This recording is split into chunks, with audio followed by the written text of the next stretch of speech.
नमस्कार, मैं हूं निश्चित दुबे और आप देख रहे हैं कैपिटल टीवी। उत्तर प्रदेश की बांदा जिले से आई यह खबर ने पूरे यूपी की हवाओं के रुख बदल दी है। विशेष गहन पुनरीक्षण यानी कि एसआईआर के बाद जब बांदा में मतदाता सूची की ड्राफ्ट कॉपी सामने आई तो लोग हैरान रह गए। कई घरों में ऐसे लोगों के नाम दर्ज थे जिन्हें मकान मालिक जानते तक नहीं। सबसे चौंकाने वाली बात यह रही कि कई जगह हिंदू और मुस्लिम मतदाताओं के पते आपस में बदल दिए गए। किसी मुस्लिम महिला के घर हिंदू पुरुष का वोट तो किसी हिंदू परिवार के पते पर मुस्लिम मतदाता दर्ज। बांदा शहर के भाग संख्या 105 में मकान नंबर 234 मकान मालकिन सईदा, लेकिन वोट दर्ज है राजेश कुमार का, यानी कि नाम, धर्म, परिवार सब गड़बड़। अब सवाल ये उठता है कि क्या यह सिर्फ लापरवाही है या फिर वोटर लिस्ट में कुछ और खेल चल रहा है। चुनाव आयोग ने दावा किया था कि एसआईआर से फर्जी नाम हटेंगे, लेकिन जमीनी हकीकत यह है कि पुरानी गड़बड़ियां तो पहले से ही थी, नई गड़बड़ियां और मशीनों ने कर दी है, जिससे कि गलतियां ज्यादा हो रही हैं। जिले से करीब तकरीबन 1750 मतदाताओं के नाम हटाए गए हैं। कुल मतदाता संख्या घटकर तकरीबन 11,74,000 रह गई है। चारों विधानसभा क्षेत्रों में हजारों वोट कम किए गए। अब लोग बीएलओ और बूथों के चक्कर काट रहे हैं। विपक्ष को मिला मुद्दा। जब ऐसी गलतियां सामने आती हैं तो यह सिर्फ प्रशासनिक विफलता नहीं बल्कि राजनीतिक और सुरक्षा बहस का विषय बन जाते हैं और यह मुद्दा गर्मा गर्म समोसे की तरह विपक्ष की थाली में पहुंच जाता है। अखिलेश यादव लगातार मतदाता सूची में गड़बड़ी को राजनीतिक साजिश बताकर हवा देते रहे हैं, लेकिन बांदा का मामला बताता है कि असली समस्या सिस्टम की लापरवाही है, न कि सरकार का किसी भी तरह का हस्तक्षेप। क्योंकि इनमें जो नाम की गड़बड़ियां हुई हैं उसमें हिंदू मुस्लिम दोनों का नाम है।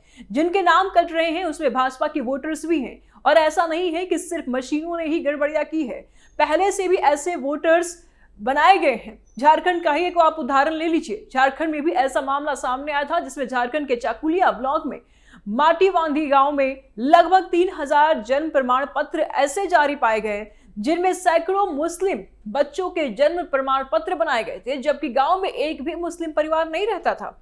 स्थानीय लोग और प्रशासन ये मामला देख रहे हैं कि कैसे इतने बड़े पैमाने पर फर्जी दस्तावेज जारी हो गए। जांच में शुरुआती स्तर पर 116 फर्जी जन्म प्रमाण पत्र रद्द किए गए थे, लेकिन बाद में हजारों तक की संख्या बढ़ गई। हालांकि जांच अभी भी जारी है और दोषियों के खिलाफ कार्रवाई हुई। इस घटना में आधार कार्ड के लिए आधारभूत दस्तावेज तैयार किए जाते थे, क्योंकि जन्म प्रमाण पत्र भारतीय पहचान आधार मतदाता सूची में इस्तेमाल होते हैं और ऐसे फर्जी प्रमाण पत्रों से आधार मतदाता पहचान में भी गड़बड़ी हो सकती है। यह तो झारखंड का मामला है, लेकिन यूपी इससे अलग नहीं है, इससे अछूता नहीं है। और बांदा की यह खबर सिर्फ मतदाता सूची की गड़बड़ी नहीं है बल्कि राष्ट्रीय सुरक्षा और चुनावी राजनीति के केंद्र में आकर खड़ी होती है। क्योंकि जब एक ही घर में 10-12 अनजान नाम मिलते हैं, जब पते बदल जाते हैं, जब धर्म और पहचान आपस में उलट पलट हो जाते हैं, तो सवाल सिर्फ लापरवाही का नहीं रह जाता है। सवाल उठता है कि क्या मतदाता सूची में फर्जी घुसपैठ हुई है। यही वजह है कि एसआईआर के बाद जैसे ही नाम हटने शुरू हुए वैसे ही राजनीतिक हलकों में बेचैनी बढ़ गई। अखिलेश और सपा नेता अक्सर कहते हैं कि एसआईआर के बहाने एक समुदाय को निशाना बनाया जा रहा है, लेकिन बांदा की ड्राफ्ट लिस्ट में तस्वीर उल्टी है। मुस्लिम घरों में हिंदू वोट, हिंदू घरों में मुस्लिम वोट। तो यह साजिश नहीं बल्कि चुनाव आयोग की गंभीर चूक है और ऐसे ही मामलों को लेकर के अखिलेश सांप्रदायिक रंग देने लगते हैं। कितने नाम कटे, कितने जुड़े। सरकारी आंकड़ों के मुताबिक बांदा जिले से करीब 1750 नाम हटाए गए हैं। चारों विधानसभा क्षेत्र में हजारों वोट अचानक गायब हो गए और यही वह बिंदु है जहां से बांग्लादेशी घुसपैठ की बहस तेज हो जाती है। बीजेपी पहले से ये दावा करते रहे हैं कि पूर्वांचल और बुंदेलखंड के कई जिलों में अवैध प्रवासियों के नाम वोटर लिस्ट में जोड़ दिए गए थे। यह आरोप नया नहीं है। 2000 के दशक में जब केंद्र में यूपीए सरकार थी, तब भी सुरक्षा एजेंसियों ने पूर्वी उत्तर प्रदेश और सीमावर्ती राज्यों में अवैध प्रवास को लेकर रिपोर्ट दी थी। समाजवादी पार्टी के शासनकाल में भी विपक्ष ने आरोप लगाया था वोट बैंक की राजनीति के तहत सख्ती नहीं दिखाई गई। हालांकि इन आरोपों पर इंडिया गठबंधन हमेशा कहता रहा कि बीजेपी डर फैलाकर ध्रुवीकरण करना चाहती है, लेकिन अब एसआईआर के जरिए जब नाम हटने लगे हैं तो विपक्ष की चिंता साफ नजर आने लगी है। क्यों? क्योंकि जिन इलाकों में ज्यादा नाम कटे हैं वही इलाके पारंपरिक रूप से विपक्ष के मजबूत माने जाते हैं। यही वजह है कि अखिलेश यादव और समाजवादी पार्टी एसआईआर को लेकर लगातार सवाल उठा रहे हैं उनका कहना है कि मतदाता पुनरीक्षण के नाम पर गरीब, अल्पसंख्यक और प्रवासी मजदूरों को वोट से वंचित किया जा रहा है। लेकिन सरकार का जवाब सीधा है, अगर नाम सही है तो डर किस बात का। बीजेपी का दावा है कि यह प्रक्रिया किसी के खिलाफ नहीं बल्कि लोकतंत्र को साफ करने के लिए है। बीजेपी नेताओं का कहना है कि जो नाम असली है वे वापस में जुड़ेंगे, जो फर्जी है उन्हें हटाना ही होगा। और यही बात विपक्ष को सबसे ज्यादा परेशान कर रही है, क्योंकि अगर फर्जी नामों की सफाई पूरी तरह से हो गई तो कई सीटों का पूरा चुनावी गणित बदल सकता है। इंडिया गठबंधन के कुछ नेताओं ने यहां तक कह दिया कि यह वोट चोरी की साजिश है। वहीं बीजेपी पलटकर पूछ रही है कि अगर वोट असली है तो जांच से घबराहट क्यों? लाखों फर्जी वोटर्स किसने बनाए? अब जरा ग्राउंड रियलिटी पर लौटते हैं। बांदा में बीएलओ खुद मान रहे हैं कि दबाव में काम हुआ है। कम समय में लाखों नामों का सत्यापन मानवीय गलती को जन्म देता है। लेकिन सवाल यह है कि क्या इतनी बड़ी संख्या में धर्म और पहचान की अदला बदली सिर्फ गलती हो सकती है? यही वजह है कि सरकार अब अगले कदम की तैयारी में है। विशेष सुधार अभियान, घर घर पर सत्यापन, बीएलओ से हल्फनामा और जरूरत पड़ने पर कानूनी कार्रवाई। सरकार साफ संकेत दे रही है कि अगर कहीं जानबूझकर फर्जी नाम जोड़ने की पुष्टि हुई तो सिर्फ सुधार नहीं, एफआईआर भी होगी। और यही से यह लड़ाई मतदाता सूची से निकलकर सीधे राजनीति के मैदान में पहुंच जाती है, क्योंकि दाव सिर्फ वोट का नहीं है, दाव है सत्ता का। राजनीतिक रणभूमि और चुनावी हलचल। अब बांदा का यही एसआईआर ड्राफ्ट सूची सिर्फ प्रशासनिक या तकनीकी मुद्दा नहीं रही, यह सीधी राजनीति, वोट बैंक और चुनावी गणित से जुड़ गई है। अखिलेश यादव ने कहा कि इस एसआईआर अभियान के नाम पर अल्पसंख्यक और गरीब मतदाताओं को निशाना बनाया जा रहा है। जो वोट हटा दिए गए हैं उनमें कई वास्तविक और स्थायी मतदाता है। यह बीजेपी की वोट बैंक राजनीति का हिस्सा है ताकि अगले चुनाव में विपक्ष कमजोर दिखे।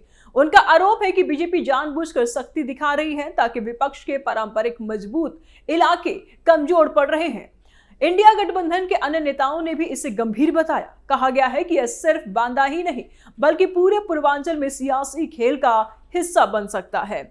विपक्ष का यह भी कहना है कि एसआईआर अभियान में पारदर्शिता की कमी है। बीएलओ और बूथ अधिकारियों पर बहुत ज्यादा दबाव था और इसी वजह से कई अनजान नाम दर्ज हुए और धर्म पते की अदला बदली हुई। अगर इसे सही तरीके से नहीं सुधारा गया तो आने वाले चुनाव में कई मतदाता अपनी आवाज खो देंगे। बीजेपी ने पलटवार करते हुए जवाब दिया कि नाम हटाना या जोड़ना किसी के खिलाफ नहीं बल्कि लोकतंत्र को सही करने की प्रक्रिया है। जो नाम वास्तविक नहीं है उन्हें हटाना अनिवार्य है, जो असली हैं उन्हें वापस जोड़ा जाएगा। किसी भी तरह की सांप्रदायिक या राजनीतिक साजिश आरोप बेबुनियाद है, लेकिन ग्राउंड रियलिटी और लोगों की परेशानियां अब तक बनी हुई है। मकानों में हिंदू मुस्लिम नाम की अदला बदली, अनजान लोगों के नाम और वोटर सूची में त्रुटियां ने स्थानीय प्रशासन और बीएलओ की भी परीक्षा ली है। स्थानीय लोग परेशान हैं। विशेष रूप से यह मामला इसलिए भी संवेदनशील है क्योंकि बांदा और आसपास के इलाके सपा और कांग्रेस के लिए परंपरागत वोट बैंक रहे हैं। अखिलेश की उड़ी नींद। अगर वोटर सूची में गलतियों के कारण वास्तविक मतदाता वोट नहीं डाल पाते तो ये सीधे चुनावी नतीजों को प्रभावित कर सकता है। सरकार ने अब स्पष्ट किया है कि सभी गलतियों को विशेष अभियान के तहत सुधारा जाएगा।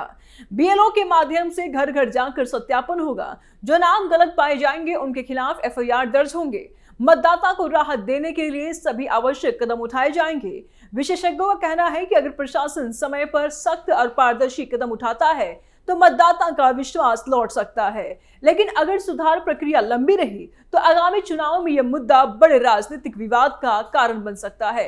लोकतंत्र के दृष्टिकोण से भी यह सवाल अहम है कि वोटर सूची में गलतियों के कारण किसी की आवाज दबाई जा सकती है। क्या राजनीतिक लाभ के लिए मतदाता की पहचान और अधिकारों के साथ खेला जा सकता है? यह सवाल केवल बांदा तक सीमित नहीं है। पूरे यूपी और देश के कई हिस्सों में चुनावी प्रक्रिया की विश्वसनीयता पर लगातार विपक्ष आवाज उठा रही है। तो बांदा की यह एसआईआर ड्राफ्ट सूची जिसमें गलतियों की भरमार है, वास्तव में एक राजनीतिक बम की तरफ फट सकता है। अखिलेश यादव और विपक्ष इसे सियासी साजिश मान रहे हैं। बीजेपी इसे लोकतंत्र को साफ करने की प्रक्रिया बता रही है और जनता अब अपनी वोट की रक्षा के लिए जमीनी स्तर पर संघर्ष कर रही है। चुनाव आयोग को ठीक से इन सब को चेक करके आगे बढ़ना चाहिए, क्योंकि इसका सबसे ज्यादा असर जो सही है उस पर पड़ेगा, यानी कि योगी आदित्यनाथ सरकार और भाजपा और मोदी पर। ऐसे में सवाल यही है कि क्या लोकतंत्र की यह परीक्षा पारदर्शिता के साथ पूरी होगी या वोट बैंक राजनीति की कीमत पर नागरिकों के अधिकार दब जाएंगे।